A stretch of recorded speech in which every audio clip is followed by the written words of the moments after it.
नमस्तेस्तु महामाये श्रीपीठे सुरपूजिते शङ्खचक्रगदाहस्ते महालक्ष्मी नमोऽस्तुते।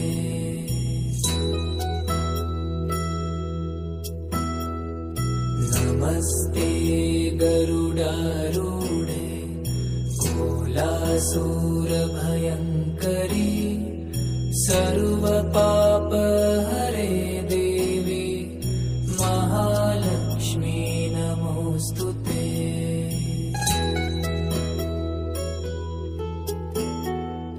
सर्वज्ञे सर्ववरदे सर्वदुष्टभयङ्करी सर्वदुःखहरे देवी महालक्ष्मी नमोऽस्तुते।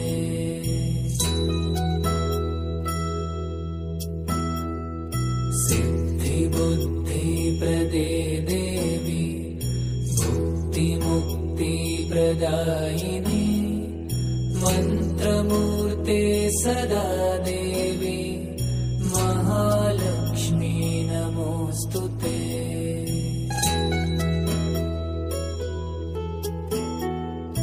आद्यन्तरहिते देवी आद्यशक्ति महेश्वरी योगजे योगसम्भूते महालक्ष्मी नमोऽस्तुते।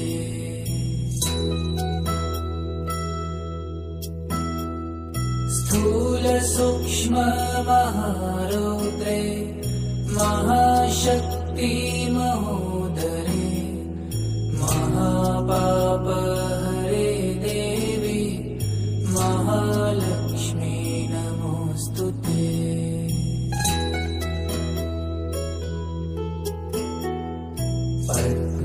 पद्मासनस्थिते देवी परब्रह्मस्वरूपिणी परमेशी जगन्मात महालक्ष्मी नमोऽस्तुते।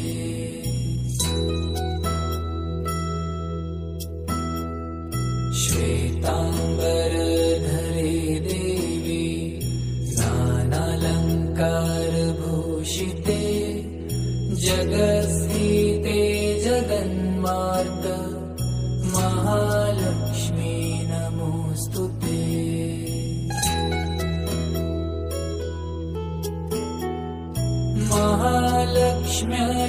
महालक्ष्म्यष्टकस्तोत्रम् यः पठेत् भक्तिमान् नरः सर्वसिद्धिमवाप्नोति राज्यं प्राप्नोति सर्वदा।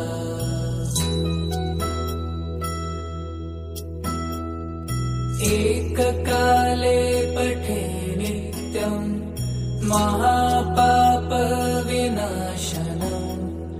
द्विकालं यः पठे नित्यं धनधान्यसमन्वितः।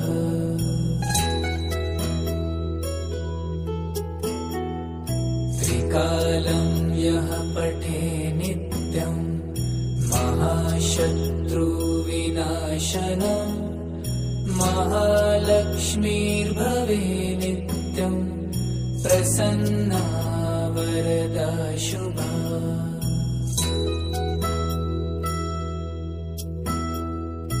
नमस्तेस्तु महामाये श्रीपीठे सुरपूजिते शङ्खचक्रगदाहस्ते महालक्ष्मी नमोऽस्तुते।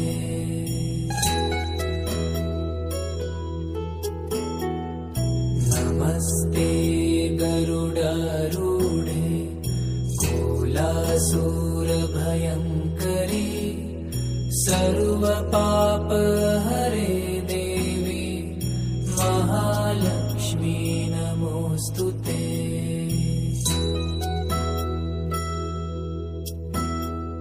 सर्वज्ञे सर्ववरदे सर्वदुष्टभयङ्करी सर्वदुःखविनाशिनी